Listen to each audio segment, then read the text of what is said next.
अन्य जाति का, ऊंची जाति वाले उसको कुछ भी नहीं देते थे, लेकिन वो गुरु जी का प्रवचन सुनता था। और गुरु जी के प्रवचन उन दिनों में कई कई दिन होते थे, ज्यादा लंबा कार्यक्रम नहीं होता था। एक जगह गुरु जी 15 दिन रह जाते, 20 दिन रह जाते थे, प्रवचन करते थे और आरती होती थी। तो वो बच्चा रोज सुनता था, गुरु जी के भाषण सुनता था,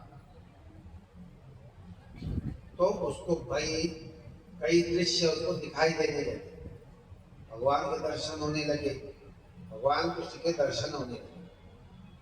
अब उसको अपने बारे में ज्ञान हो गया, मुझे ये छोटी जाति में मेरा जन्म क्यों हुआ, ये उसको पता लग गया। और आगे मेरा जन्म कहाँ हुआ ये भी पता चल गया। उसने अपने गुरुजी से कहा, टीचर से कहा, गुरुजी आज आप मेरे घर में आए। गुरुजी तो आएंगे नहीं, गुरुजी तो किसी घर में जाते नहीं, लेकिन आप मेरे शिक्षा गुरु हो, आप मेरे घर आना में कुछ बातें बताओ। कहा जरूर आऊंगा। तो वो गए। बच्चा था 15-16 साल का, 8वीं 10वीं में पढ़ने वाला। उस बच्चे ने कहा, गुरुजी बात यह है कि मैं 1 महीने में चला जाऊं, 1 महीने में मेरा शरीर छूट जाए। गुरुजी अगर क्या बात करते तो बोले नहीं ये सच बोल रहा था। बोले मैं किसी कारण से छोटी जाति में आ गया, अब के बाद मैं ब्राह्मण कुल में जाऊंगा, फलाने पंडित के यहाँ मेरा जन्म होगा और 1 महीने के बाद मेरा शरीर छूटेगा। सब पहले ही बता दिया। अब वो शास्त्री जी मास्टर जी देखने लगे, इंतजार करने लगे, इसकी बात सच होती है कैसे बोल रहा। यही हुआ, 1 महीने के बाद उसका शरीर अब अचानक छूट गया, कोई बीमार नहीं था। और उसने जिस गांव में बताया था, जिस पंडित के यहाँ बताया था, वहां पर एक बालक का जन्म हुआ, ये पता चला उसी के। तो कहने का मतलब है कि उसको प्रवचन सुनने से गुरु में आस्था हो गई, भगवान में आस्था हो गई, और उसको अंदर के नजारे दिखने लगे। जैसे आपको स्वप्न में दिखाई देते हैं कुछ चीजें, ऐसे ध्यान में भी दिखते हैं। उत्तम कोटि का जो सतोगुणी ध्यान होता है, स्वप्न होता है, वो भी ध्यान ही होता है। ऐसे ही आपके इस कछुआ में एक मुस्लिम परिवार का व्यक्ति था, उसका नाम था कमरुद्दीन। आज भी मेरे पास लेटर्स है उसके।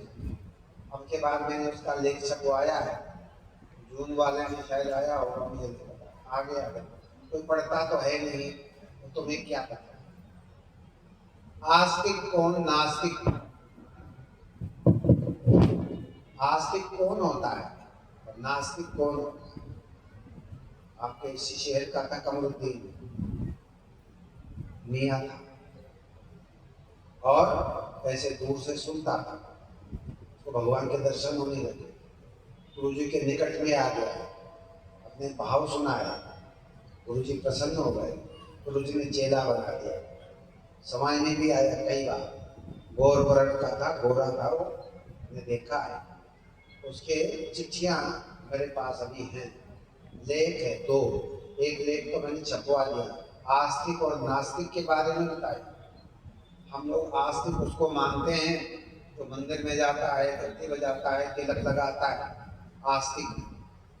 दुनिया की दृष्टि में वो आस्तिक है, लेकिन कोई जरूरी नहीं वो आस्तिक है। पता नहीं क्या क्या करता है वो, तिलक चंदन लगाता है, मंदिर में घंटी भी बजाता है, सब कुछ बजाता है, लेकिन उसका मन तो लगता ही नहीं। अरे वो आस्तिक कहो, लेकिन वो नास्तिक है। और एक व्यक्ति जिसको हम कहते हैं बड़ा नास्तिक है, कभी सत्संग में नहीं जाता, कभी मंदिर में नहीं जाता, तो कुछ भी नहीं करता, इसको हम कहते हैं नास्तिक है। लेकिन वो कह रहे हैं वो नास्तिक नहीं है, वो तो आस्तिक है। तो किसी के मन को दुखाता नहीं है, पहली बात। किसी के साथ धोखाधड़ी नहीं करता है, भगवान को अंदर ही अंदर याद करता है। मंदिर में जाए या ना जाए इससे कोई फर्क नहीं। वो किसी को दुख नहीं देता और अपने नियम पे चलता है, घर बैठे ही भगवान की पूजा करता है, ध्यान में भगवान को अंदर ही देखता है, वो योग अभ्यासी है। इसलिए वो तो परम आस्तिक है। दुनिया के लोग तो में नास्तिक है, कहीं नहीं जाता है, सत्संग में नहीं जाता, मंदिर में नहीं जाता, कोई व्रत नहीं करता, लोग कहते बेकार आदमी। लेकिन हो सकता है वो आपसे भी श्रेष्ठ व्यक्ति हो। ये दिखाया उसमें लेख में, कमरुद्दीन ने, वो मैंने छपवाया इसलिए आपकी बात। इस प्रकार से कहने का मतलब भगवान ये कह रहे हैं कि भगवान में मन लगाओ, आस्तिक बनो। पहले सच्चे अर्थों में जब हम ध्यान करते हैं तो आस्तिक बनते हैं धीरे धीरे। ध्यान दिखाने के लिए नहीं होता, बाकी चीजें दिखाने के लिए ज्यादा होती है। भजन कीर्तन गाते हो, लोग देखेंगे हमने कैसे गाया, बढ़िया गाया। दूसरा कहता है वाह वाह क्या गाया आपने, है? आप खुश हो जाते हो। भगवान के कीर्तन करते हो, खुश हो जाते हो, हाँ बड़ा बढ़िया कीर्तन किया, आपको लोग कहते हैं बढ़िया गाया। जब भगवान का भजन करते हैं बिना दिखावा के करते हैं, दिखावा नहीं करना भजन, चुपचाप करना, कोई देख भी नहीं पाए आपको, वो आपका सच्चा भजन है।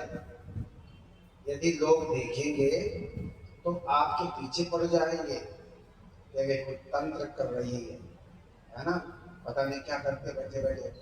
अरे भाई वो तो भगवान को याद कर रही, लेकिन जो समझते नहीं परिवार में, है ना, वो नजर कहेगी और कहेगी कि जो तंत्र कर रहे। तो मुसलमानों के पास कहेगी ओझा मिल के पास जाती है और हम पे इसने तंत्र कर दिया, हमारी तबीयत खराब हो गई, किसी ने कुछ किया।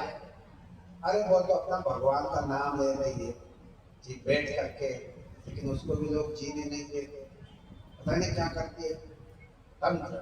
अरे तंत्र कोई किसी पे नहीं कर रहा, तंत्र हर व्यक्ति पे चलता भी नहीं है। जो भगवान का भक्त है उस पर किसी का तंत्र भी नहीं चलता है। तो इसलिए कहने का मतलब है भगवान का भजन आप एकांत में करिए, ऐसा समय निकालिए जब कोई आपको देखे ही नहीं, या तो अलग कमरे में चले जाओ, या जब दूसरे लोग ना हो तब भजन कर लो। आप सुबह जल्दी कर लो, रात में कर लो, रात में उठ जाओ, दिन में खाली होते दिन में करो, ना कमरा बंद करके करो। हाँ अगर परिवार वाले आपके विरोधी नहीं है तब तो कोई दिक्कत ही नहीं, लेकिन परिवार में जो विरोध वाले होते हैं, महिलाओं की भी आपस में बनती नहीं, सास बहू की, ननद की, फलाने को दिखाने, वो आपस में लड़ते रहते हैं, शिकायत करते रहते हैं, गुरु जी ऐसा हो गया, ऐसा हो गया, ऐसा है ना। 3-4 जहाँ रहते हैं वहाँ लड़ाई शुरू हो, तो वहाँ भी आपको